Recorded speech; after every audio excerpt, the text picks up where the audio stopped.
AMD, what are you thinking? You messed it up again.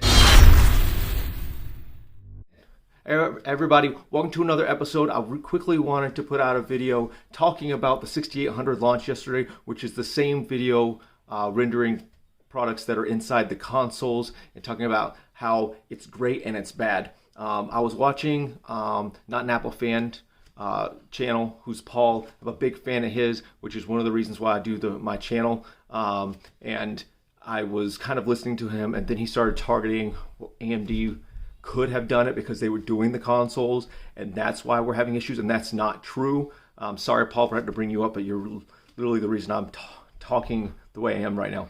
The consoles are the reason why they are actually behind in production.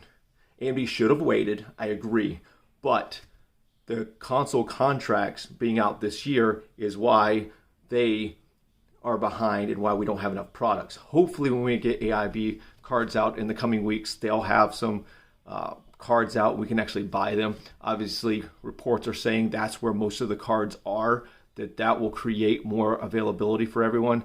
I am not going to get my hopes up again. I've been let down too many times by Google and AMD and other companies that I enjoy buying products from, having my hopes up and then basically shooting me down. So the consoles are the reason that they are behind, right? Not showing that they could have done more. The graphics processing units inside of the 6800 series, the same cores are in the consoles. So where they're making the 6800 series, the 6900 series that's coming out next month, which are all the same cores, just different dies. And then you also have the Ryzen 5000 and the Ryzen 3000 inside of the consoles, and their cores all coming out at the same time, all being pumped out by TSMC.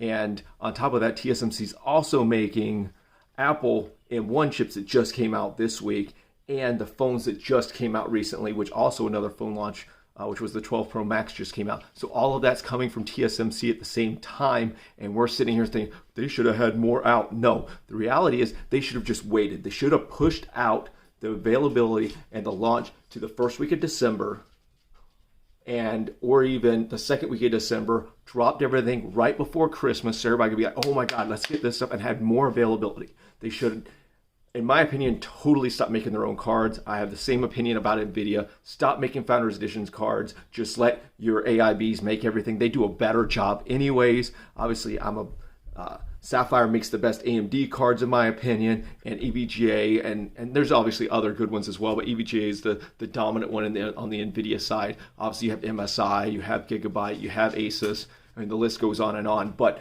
stop making these Founders cards. You're basically just trying to keep as much of the profit as possible. People are mostly buying the AIB versions because they are better, especially if you wait a couple months for the better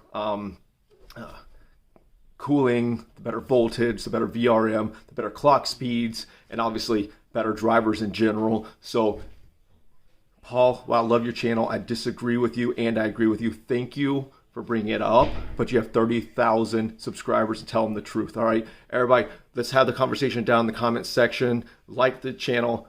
Let's have 10 thumbs ups and 30 views on this. All right, everybody have a good one. Take care.